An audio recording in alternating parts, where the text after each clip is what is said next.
Hello everyone. Today we will do a chapter. The chapter is accounting for foreign currency and transaction. ये जो chapter है ये chapter आप BCom में भी हैं, ये चैप्टर आप बैफ में भी देख सकते हैं और बीएफएम में भी है कफ और अलग अलग कोर्सेज में आप ये चैप्टर देख सकते हैं. तो ये जो चैप्टर है ये जो है कॉमन है सबके लिए. ओके, ये इजी चैप्टर है. You can score very good marks in this chapter. Most of the time the chapter can be asked for 15 marks. 15 mark के लिए पूछता है या तो 7 और 8 मार्क के लिए पूछता है. Okay okay, first of all जो चैप्टर है accounting for foreign currency transactions, ये हमें ये बताता है कि जब फॉरेन कंट्री से हम ट्रांजेक्शन करते हैं, चाहे वो सेल हो चाहे वो परचेज हो, तो ट्रांजैक्शन कैसे होता है. ओके, क्योंकि आप अगर देखोगे तो जो फॉरेन कंट्री है वो अलग करेंसी में डील करता है और जो हमारा जो इंडिया है वो अलग करेंसी में डील करता है. तो कहीं ना कहीं जो प्रॉब्लम है वो ये करेंसी का जो मेजर प्रॉब्लम आता है, तो इसको कैसे सॉर्ट आउट किया गया है. ओके, कैसा इसमें एंट्री पास की गई है, कैसा इसमें सेटल किया गया है, ये सब हम ये चैप्टर में देखेंगे. जो चैप्टर का नाम है accounting for foreign currency transaction. Okay, so I will start with the intro part. Okay, first of all you have to understand, okay, there is a term that is a reporting currency. Okay, the reporting currency is a currency which is used by a domestic country, that is a home country. For example, India is a home country. Okay, in our home country we will use a rupees, but in international market, लेकिन जब international market में हम business करते हैं तो वहाँ पे rupees चलता नहीं है. वहाँ पे क्या चलेगा? डेफिनेटली इंटरनेशनल जो मनी रिकग्नाइज मनी है, जैसे कि डॉलर, पाउंड, ये सब आपको देखने के लिए मिलेगा. तो जो हम बिज़नेस कर रहे हैं वो रुपीज़ में कर रहे हैं, लेकिन कहीं ना कहीं आप ये देखोगे कि जो ट्रांजैक्शन होगा जो इंडिया और फॉर एग्जांपल अमेरिका के बीच में वो होगा डॉलर में. ओके, लेकिन हम जब हमारी जर्नल एंट्रीज में लिखेंगे तो हमको किस में कन्वर्ट करना होगा? रुपीज़ में. ओके, अब कौन से चीज़ों के लिए हम ये ट्रांजैक्शन करते हैं, क्यों ट्रांजैक्शन करते हैं? सबसे पहले अगर हमने गुड्स वहाँ से बाय किया है, परचेज किया है, ओके, सेल किया है, तो आप देखोगे कि हम ट्रांजैक्शन करेंगे और हम वहाँ पर एंट्री पास करेंगे. ओके, फिर या तो हमने बोरो किया या हमने लैंड किया उनको पैसा, तो भी हम देखेंगे कि हम फॉरेन ट्रांजैक्शंस की एंट्री पास करेंगे.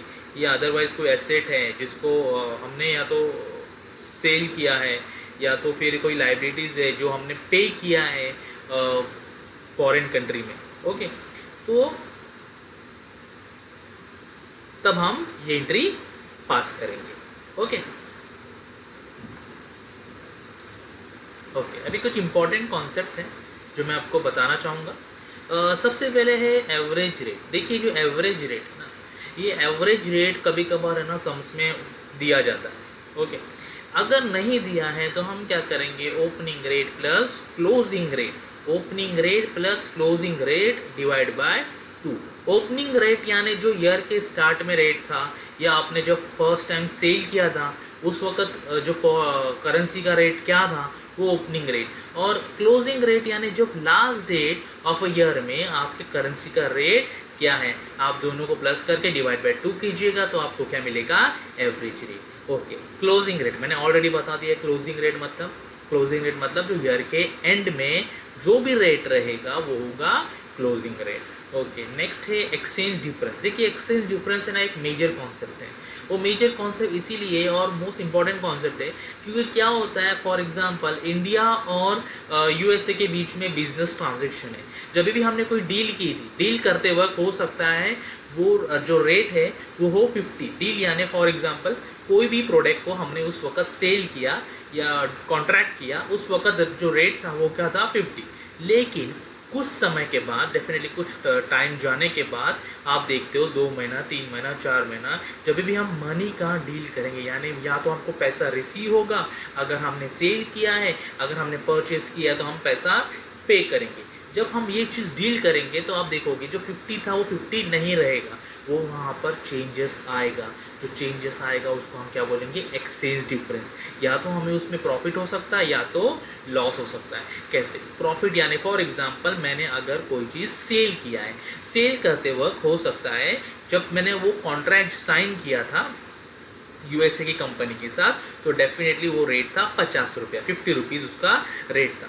लेकिन आफ्टर 3 मंथ जब मुझे पेमेंट आता है यूएसए से, तो हो सकता है उसका रेट हो गया 52, यानी जो 2 रुपीज़ इंक्रीज हुआ है वो क्या हुआ है, डेफिनेटली प्रॉफिट। जितना भी पैसा बढ़ेगा तो हमको अगर रिसीव होगा तो अच्छी बात है, तो डेफिनेटली वो क्या कहा जाता है, उसे प्रॉफिट। यानी अगर फॉर एग्जांपल मैं अभी इंपोर्ट का एग्जांपल देता हूँ, जैसे कि अगेन मैंने अब क्या किया, इंपोर्ट किया है फॉरेन कंट्री को, यूएसए को। ओके, अब वहाँ पर मैंने जब इंपोर्ट किया तो उस वक्त जो कॉन्ट्रैक्ट साइन किया या डील किया या तो प्रोडक्ट सेंड किया, उस वक्त जो रेट था वो था 50 rupees.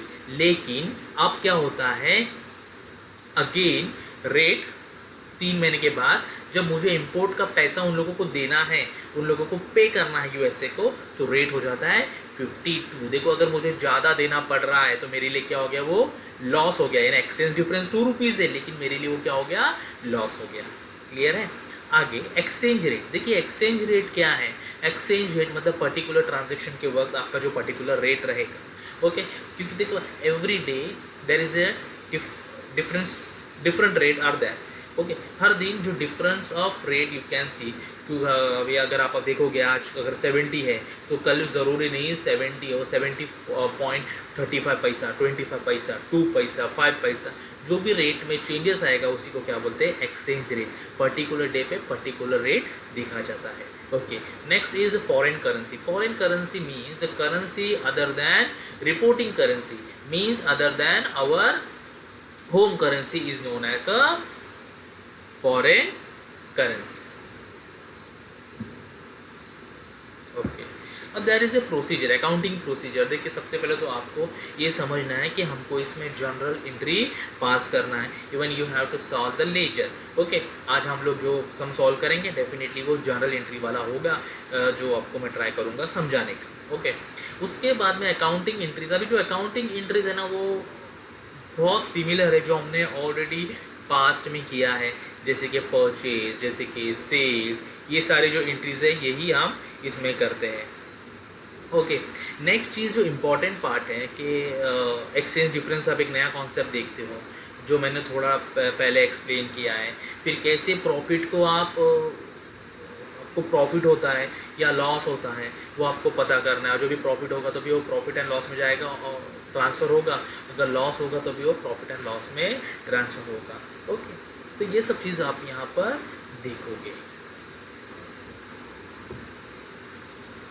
Okay, some points to be remember. Okay, first of all important part है कि you have to see the transaction date and the date of payment. मतलब जो ट्रांजेक्शन्स है और जो पेमेंट के डेट है, आपको वो डेट पे आपको सम सॉल्व करना है। कभी कभार क्या होता है, whenever we will solve ना, तो what happens कि अक्सर हम मिसमैच कर जाते हैं और जिसके वजह से सम रॉन्ग हो जाता है। फॉर एग्जांपल कभी कभार वो लोग जंबल करके अगर उन लोगों ने दिया है क्वेश्चन में और हम वो चीज़ नहीं कर पाते तो डेफिनेटली क्या हो जाएगा कि हमारा वो चीज़ रॉन्ग होगा, जो कि हमारे लिए अच्छा नहीं है। तो आपको डेट पे अक्सर ज़्यादा से ज़्यादा ध्यान देना है कि वो आप रॉन्ग ना करें। ओके, फिर क्या होता है, पर्टिकुलर ईयर में आपको एक्सचेंज डिफरेंस निकालना पड़ता है, या तो आपको प्रॉफिट होगा या तो आपको लॉस होगा। ओके, फिर नेक्स्ट चीज़ है year end balance to be accounted at a closing rate. मतलब जो भी ईयर एंड में बैलेंस अगर एक्सचेंज रेट दिया गया है उसको हम क्या मान के चलेंगे कि that is a closing rate. Okay, now we will solve a sum. Actually एक सम सॉल्व करेंगे, we will try to solve this sum. Okay, चलिए देखते हैं। मैं आपके सामने ये सम पढ़ता हूँ तो थोड़ा आपको ध्यान देना है। Okay, pass the general entries for the following transaction in a foreign currency and also prepare foreign exchange fluctuation account in the book of DBK industry limited. Okay, सबसे पहले अब हमको ये देखना होता है सम में कि डेट वी आर इम्पोर्टर और एक्सपोर्टर। अभी हमको देखो, जो हमको ये पता चला कि जो DBK है, जो DBK इंडस्ट्री लिमिटेड है, इसकी बुक में हमको सॉल्व करना है। यानी जो हम हैं वो क्या है, हम लोग DBK इंडस्ट्री लिमिटेड डेफिनेटली है। ओके, हम लोग जो भी है वो DBK है, वी आर DBK। अब जो सामने वाली जो कंपनी है, या तो हम उसको इंपोर्ट करेंगे या तो डेफिनेटली वी विल एक्सपोर्ट। तो we have to identify that whether we are importing और एक्सपोर्टिंग। क्या होता है अक्सर के हम भूल जाते हैं, इंपोर्ट का समय है तो हम गलती से एक्सपोर्ट कर जाते हैं। देखो, गलती सबसे होती है, लेकिन क्या है, we have to practice. If you practice ना, डेफिनेटली ये चीज़ रॉन्ग होगा नहीं। ओके, सो अभी हम आगे जाएंगे। अब यहाँ पे क्या बोला है, DBK industry limited invoice goods to West Germany worth rupees $1 lakh on 10th March 2013, on which date exchange rate of US dollar was $1 is equal to 41।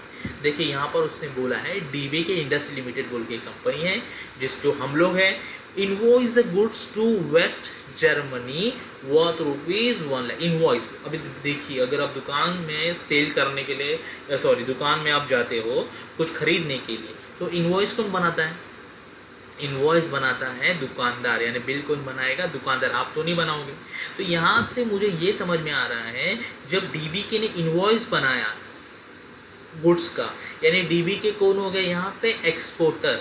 यानी ये जो सम है किसका है? एक्सपोर्टर का सम है। ओके, ध्यान से आप देखिए, यहाँ पे लिखा हुआ है DBK industry limited invoice good. Invoice goods यानी वो किसके बारे में बोल रहा है? एक्सपोर्ट के बारे में बोल रहा है। ओके, कि कौन सी कंपनी को वो एक्सपोर्ट करने जा रहा है? West Germany. Worth $1 lakh on 10th March 2013, on which date of exchange rate of US dollar was कितना है? $1 is equal to 41। आप देख सकते हैं यहाँ पे 41 है। ओके, अभी हम सम सॉल्व नहीं करेंगे, लेकिन हम पहले समझने की थोड़ा कोशिश करेंगे। अगर आपको 10% भी इसमें समझा है तो डेफिनेटली आगे हमको सक्सेस मिल सकती है। Okay, the payment for the same was receive as under. Okay, देखिए यहाँ पे क्या होता है मालूम है? अगर हम देखिए, बिजनेस होता है ना, जो बिजनेस हमेशा याद रखिए, बिजनेस हमेशा जो होता है डेफिनेटली क्रेडिट पे चलता है, उधारी पे चलता है। ओके, जो यहाँ पे जो इसने पेमेंट इसको आया है, देखिए पेमेंट यहाँ पे मैंने बताया था कि सम किसका? एक्सपोर्ट का रिसीव्ड। यानी जो हमारी कंपनी DBK लिमिटेड है क्या कर रही है? रिसीव्ड कर रही है। रिसीव कौन करेगा? जो डेफिनेटली सेल करेगा। तो इससे भी आप समझ सकते हो कि ये सम क्या है? एक्सपोर्टर का सेम है। देखो, डेट ऑफ पेमेंट, सामने वाली कंपनी ने पेमेंट किया है सबसे पहले 20 मार्च 2013, 29 मार्च 2013, 15 अप्रैल 2013, और यहाँ पे वही डेट पे सब रिसीव हुआ है। देखो, उस वक्त आप देख सकते हो सबका एक्सचेंज रेट में डिफरेंस है। यानी आपने जब कॉन्ट्रैक्ट, आपका जब इनवॉइस बना था तो रेट कितना था? यहाँ पे आप ऊपर देख सकते हो 41, और जब आप ट्रांजेक्शन कर रहे हो तो आपका जो रेट है वो 42, 44 और एक में डेफिनेटली 41। वो हम आगे देखेंगे। ओके, आगे, the company does is accounting year on 31 March. Okay, 31 मार्च को कंपनी क्या करती है? अपना जो अकाउंटिंग, अपना क्लोज करती है अकाउंट बुक, और द एक्सचेंज रेट ऑन 31/3/2013, यानी 31 मार्च 2013 को जो एक्सचेंज रेट है वो कितना है? $1 इज इक्वल टू ₹45। यानी ये कितना है? 45, एक मतलब उस क्लोजिंग का एक्सचेंज रेट है। अभी यहाँ पे ध्यान दीजिए। ओके, अब यहाँ पे क्या बोला है? सबसे पहला चीज़ मैंने क्या किया, मैंने देखिए, मैं आपको समझाना ये चाहता हूँ कि यहाँ पे ना हम कौन है? Boss, DBK industry limited. सामने वाली कंपनी कौन है? सामने वाली कंपनी है वेस्ट जर्मन। कौन है? Waste German. ओके, सबसे पहले जो मुझे यहाँ पे आना है कि DBK industry limited invoice goods to West Germany worth $1 lakh on 10 March 2013, on which the date exchange rate of US dollar was $1 is equal to ₹41. Okay, तो आप यहाँ पर देखिए सबसे पहले मतलब इन्वॉइस मतलब कब इन्वॉइस हम करते हैं, जब हमने क्या किया हो, डेफिनेटली सेल किया हो. ओके, तो नॉर्मल जो मेरी सेल की एंट्री है वो क्या होगी, फॉर एग्जांपल सेल की एंट्री होगी debtor account debit to sale. क्यों डेटर अकाउंट में डालूंगा, क्योंकि मैंने कैश में सेल नहीं किया है. मेरा जो सेल हुआ है वो किस में हुआ है, क्रेडिट में. आगे जाके मुझे इंस्टॉलमेंट में पैसा रिसीव होगा. ओके, तो आप यहाँ पे देख सकते हो जो पहला एंट्री है मैंने 2012-13 देखो डेट में मैंने जर्नल एंट्री बनाने की कोशिश किया हूँ 2012-13. ओके, और यहाँ पे मैंने जो डेट डाला है 10/3/2013, ये सेम डेट है जब हमारा पहला ट्रांजेक्शन हुआ था 10 मार्च 2013, मतलब सेम डेट. मैं किसकी एंट्री पास कर रहा हूँ, मैं एंट्री पास कर रहा हूँ सिंपल सेल की एंट्री. जो मेरा क्या, अगर मैं क्रेडिट में सेल करूँगा तो हमने बचपन से यही देखा है, मतलब 11-12 से, कि हम क्या एंट्री पास करते हैं, sundry debtor account debit to export sale. तो मैंने क्या किया, वही एंट्री पास किया, sundry debtor account debit to export sale. Okay, अब यहाँ पर देखो जो मैं अब ये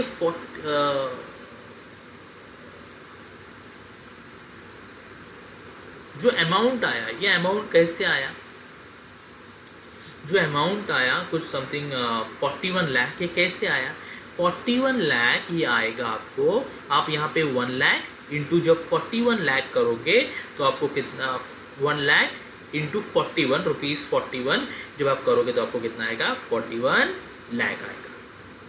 ओके, मतलब जब ट्रांजैक्शन करते वक्त यानी जब बिजनेस डील हो गई थी तो 1 लाख गुड्स का हमने इनवॉइस बनाया, यानी 1 लाख गुड्स हमने डेफिनेटली वेस्ट जर्मनी को सेल किया.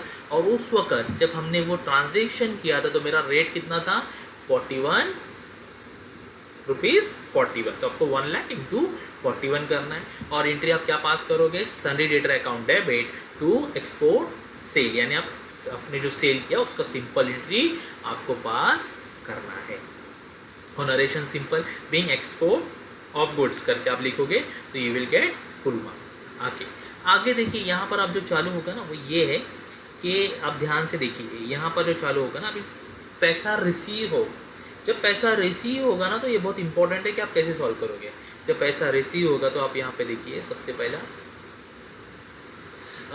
पहला चीज़ अगेन डेट देखिए, भी यहाँ पे रिसीव हुआ डेट है 20 मार्च 2013, यहाँ पे भी मैं लिख रहा हूँ 23/2013, यानी आपको डेट वाइज क्रोनोलॉजिकल वाइज जाना है. आपको अगर आपने जंबल कर लिया तो फिर रॉन्ग हो जाएगा. इसी चीज़ के बारे में मैं ऑलरेडी आपको बता रहा था.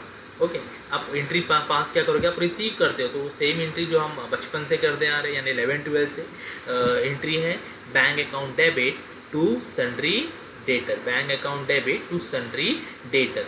अभी यहाँ पर देखिए टू एक्सचेंज डिफरेंस. अब मुझे पता कैसे चलेगा, सबसे पहले बैंक में कितना पैसा आया, तो बैंक में जितना उन लोगों ने मुझे पैसा दिया, जितना मैंने रिसीव किया उतना ही आया होगा.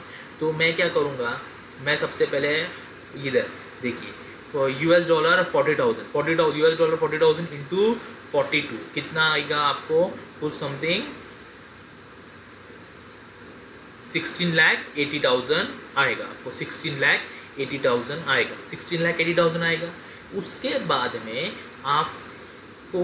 आपने जब यहाँ पर इम्पॉर्टेंट है, जब आपने जब बिजनेस का डील किया था, ट्रांजेक्शन किया था, तो रेट कितना था 41, यानी आप क्या करोगे, यही डेट का 40,000 को फिर से किससे इंटू करोगे, 41, यानी आप जब 40,000 इंटू 41 करोगे तो आपको कितना आएगा, 16,40,000. और वो 41 कहाँ से आए, यहाँ से. यानी ये देखिए जब भी बैंक का जब बारी आएगी, जब बैंक का, तो आप रिसीव को देखोगे, रिसीव को, और उसके सामने जो भी एक्सचेंज रेट है वो डेट पे तो आप करोगे. लेकिन जब सन्ड्री डेटर का आपको मल्टीप्लाई करना है, सन्ड्री डेटर का आपको जब भी सॉल्व करना है तो आप क्या करोगे, आप यहाँ पे जाओगे कि उस वक्त वो रेट क्या था जब हमने वो ट्रांजैक्शन यानी वो डील या इनवॉइस किया था, तो हमारा रेट क्या था, 41 था.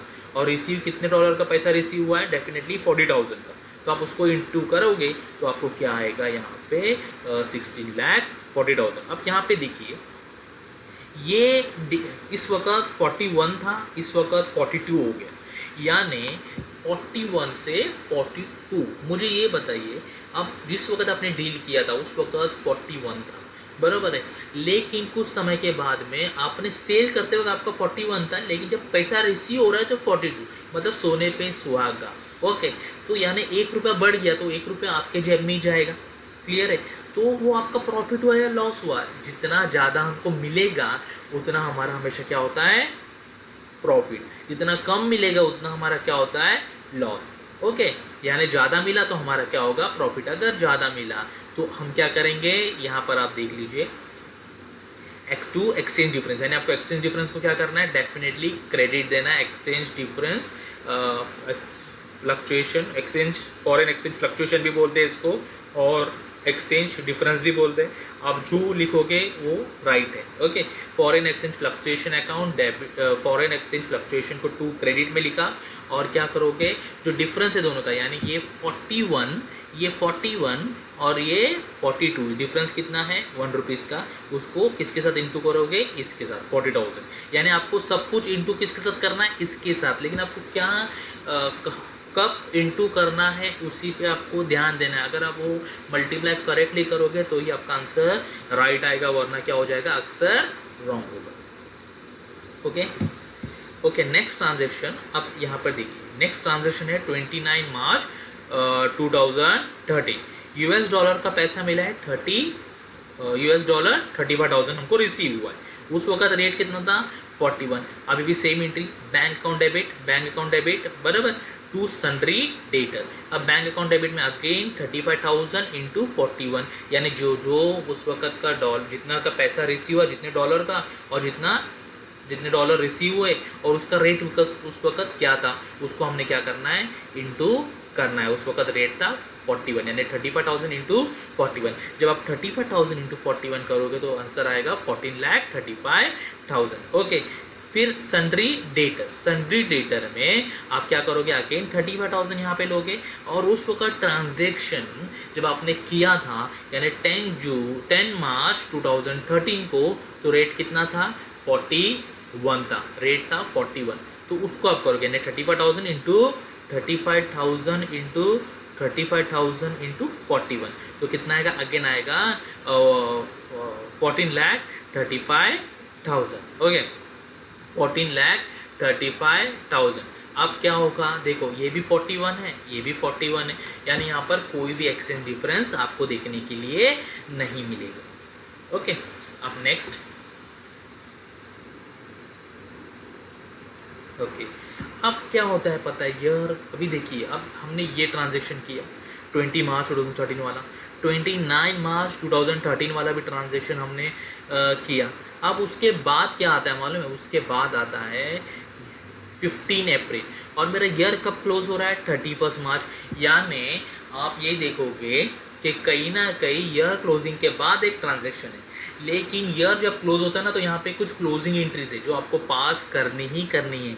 अगर ये आप नहीं करते हो तो डेफिनेटली आपका आंसर रॉन्ग हो जाएगा। ओके, अब सबसे पहले अब यहाँ पर देख लीजिए, अब जो हम एंट्री पास करने वाले हैं, अगर हमने देखिए, मैंने उसको पूरा येलो में शेड किया है। मैंने जानबूझ के येलो में शेड किया है क्योंकि हमको इसमें समझना बहुत ज़रूरी है। क्योंकि क्या होता है, डेफिनेटली अक्सर ये होता है कि हम इसको समझ नहीं पाते आखिर ये एंट्री क्या है। ओके, आप ये एंट्री ना रट्टा मारो, यही बेटर है आपको समझ। ओके, अब हम जो कंसंट्रेट करेंगे वो इस चीज़ पे कि जो हाईलाइट की हुई जो एंट्री है, इसको कैसे डेफिनेटली सॉल्व करना है। काफ़ी इजी है, प्लीज़ कंसंट्रेट कीजिएगा इस पर क्योंकि मिस ना हो जाए। ओके, तो यहाँ पर हमको क्या देखना है? We have to see first of all first transaction rate. The first transaction rate is when हमने इनवॉइस बनाया था, when we had prepare invoice, उस वक्त मेरा रेट कितना था? डेफिनेटली 41 था। $1 का रेट इंडियन रुपीज़ में 41 था। लेकिन जब मेरा क्लोजिंग, आप यहाँ पे देखो, जब मेरा क्लोजिंग रेट को आप देखोगे तो $1 का रेट कितना है? 45। $1 का जो रेट है वो कितना है 45। यहाँ पे आप देखिए $1 का जो रेट है वो डेफिनेटली है 45। ओके, तो आपको ये देखना है इसमें आपको प्रॉफिट हुआ या लॉस हुआ, ये दोनों के डिफरेंस। देखिए मैंने एक चीज़ हमेशा बताया, मैंने एक चीज़ ये बताया है कि अगर जो रेट है वो इंक्रीज़ होगा किसके लिए, एक्सपोर्टर के लिए, तो हमेशा वो क्या है, उसके लिए वो डेफिनेटली प्रॉफिट है। पहले 41 था 45 हो गया, यानी क्या हो गया, इंक्रीज हो गया, यानी उसके लिए वो क्या है, वो प्रॉफिट है। जो प्रॉफिट है हम किस में लिखते हैं, हम लिखते हैं टू फॉरेन एक्सचेंज फ्लक्चुएशन, यानी एक्सचेंज डिफरेंस अकाउंट भी आप बोलोगे, या तो to foreign exchange fluctuation account भी आप यहाँ पर बोल सकते हो। आप उसमें लिखोगे प्रॉफिट हुआ, इसीलिए हमने क्या लिखा, टू फॉरेन एक्सचेंज फ्लक्चुएशन, कितना है 1 लाख। और ऊपर हमको क्या लिखना है, डेबिट में सन्ड्री डेटर। अब ये 1 लाख कहाँ से आया, 1 लाख ये आया कि 41 माइनस जो डिफरेंस है इसका 45 माइनस 41, उसका डिफरेंस है 4 रुपीज़। 4 रुपीज़ इंटू जो ट्रांजेक्शन हमने अभी तक सॉल्व ही नहीं किया, कौन सा ट्रांजेक्शन, जो एक बाकी है हमारा 15 अप्रैल 2013 का, जो उसका जो डॉलर है, कितना डॉलर है, US डॉलर $25,000। ओके, उसको आप इंटू करोगे ना 25, 4 इंटू 25, तो आपको कितना आएगा, डेफिनेटली 1 लाख आएगा। ओके, अभी ये आपको एंट्री समझ गई होगी।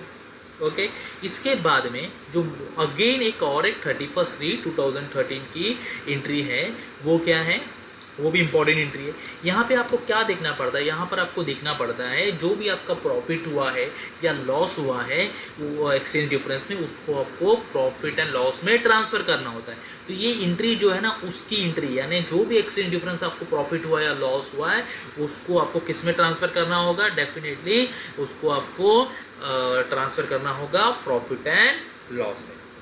ओके, तो यहाँ पे आप देखो जो पहला ट्रांजैक्शन हमने किया था, यहाँ पे हमने पहला ट्रांजैक्शन किया था, तो उसमें आपको कुछ प्रॉफिट हुआ था, कितना का प्रॉफिट हुआ था, 1 रुपीज़ का, 1 रुपीज़ का प्रॉफिट हुआ था। कैसे, रेट था 41 और हमने जो ट्रांजैक्शन का रेट था, जो फर्स्ट ट्रांजैक्शन इनवॉइस का रेट था वो था 41, और जो पैसा रिसीव हुआ वो क्या रेट से रिसीव हुआ 42, यानी 1 रुपये का आपको प्रॉफिट हुआ था, यानी 1 रुपीज़ इंटू 40,000, यानी 40,000 का यहाँ पे आपको फ़ायदा हो गया था।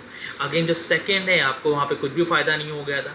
फिर ये जो एंट्री आती है, ये जो एंट्री आती है 1 लाख प्लस 40,000, यानी जो प्रॉफिट है, यानी जो भी आप यहाँ पे देखोगे entry foreign exchange fluctuation account को क्रेडिट में, वो सबको आपको प्लस करना है, तो आपका कितना होगा 1,40,000। आप यहाँ पे देखोगे जो क्रेडिट में लिखा होगा ऐसा foreign exchange fluctuation, to foreign exchange fluctuation, उस सबको क्या करना है, प्लस करना है। अगर डेबिट में होगा ऐसा foreign exchange fluctuation account debit, तो आपको क्या करना है, माइनस। लेकिन यहाँ पर इस सब में सब कुछ किस में है, डेफिनेटली क्रेडिट में है, तो आपको सारा का सारा क्या करना है, प्लस करना है। ओके, वो एक अच्छी बात है कि यहाँ पे आपको समझ में आता है कि क्रेडिट प्लस होगा, क्रेडिट प्लस होते जाएंगे, और डेबिट क्या होगा, डेफिनेटली माइनस होगा। ओके, अभी यहाँ पे देखिए आपको यहाँ पे 1,40,000 आएगा, यानी एक पहले का ट्रांजैक्शन में आपको foreign exchange, to foreign exchange fluctuation देखने के लिए मिलेगा,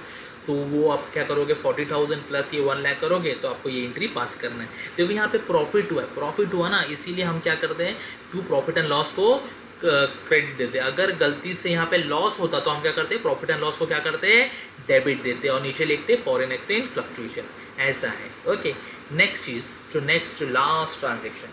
लास्ट ट्रांजैक्शन कौन सा है, लास्ट ट्रांजैक्शन यानी ये 15 अप्रैल 2013। देखो इसमें भी ना कुछ एक अलग चीज़ है, डिफरेंट है, जिसको हमको थोड़ा ध्यान देना है। यहाँ पर भी बच्चे हमेशा एक चीज़ पे गड़बड़ कर जाते हैं, और वहाँ पे उस गड़बड़ की वजह से उनका क्या होता है, रॉन्ग हो जाता है। तो यहाँ पर हमको थोड़ा ध्यान देना है। सबसे पहले चीज़, ओके, सबसे पहले हम अगेन एंट्री पास करेंगे, बैंक अकाउंट डेबिट। ओके, हमको पता नहीं है प्रॉफिट होने वाला है, लॉस होने वाला है, अब हमको पहले ही पता है करना है। कैसे, देखिए यहाँ पे जो रेट है ये कितना है, 44 रुपीज़ है। यहाँ पे जो रेट है वो कितना है, 44 है। लेकिन देखिए अभी हम क्या करेंगे, यहाँ का रेट लेंगे, यहाँ का रेट लेना नहीं है, आपका ईयर चेंज हो गया ना, तो उसके बाद में रेट आपको क्लोजिंग का लेना है, यानी 44 और 45 के बीच में कंपैरिजन होगा। अगर आपने ये ईयर क्लोजिंग एंट्री मारने के बाद अगेन फिर से फर्स्ट ट्रांजैक्शन वाला ये एंट्री पे अगर आपने कंपेयर किया, तो आपका डेफिनेटली सम क्या हो जाएगा, यहाँ पर ये जो एंट्रीज है ये रॉन्ग हो जाएगी। आपको किस पे करना है, आपको 44 और 45 के बीच में डिफरेंस निकालना है। देखिए यहाँ पे 45 और यहाँ पे 44 है, यानी देखिए 45 से अगर ज़्यादा मिलता तो क्या होता, प्रॉफिट होता। अगर 45 से भी कम मिला है, एक्सपोर्टर को कम पैसा मिला है, 44 मिला, यानी उसके लिए क्या हो गया, ये लॉस हो गया। और मैंने आपको पहले भी बताया अगर लॉस होगा तो हम किस में लिखते हैं, फॉरेन एक्सचेंज को डेबिट में लिखते हैं। यहाँ पे देखिए फॉरेन एक्सचेंज को मैंने डेबिट में लिखा है, bank account debit, foreign exchange, foreign fluctuation account debit to sundry debtor, ये एंट्री पास करनी है। देखिए बैंक का कैसा आएगा, अगेन अपने जैसे हम पहले करते थे 25,000 इंटू 44, तो आपको कुछ आएगा 11 लाख। ओके, उसके बाद में आप क्या करोगे, फॉरेन फ्लक्चुएशन, अभी फ्लक्चुएशन हुआ 45 और 44 के बीच में डिफरेंस कितना है, 1।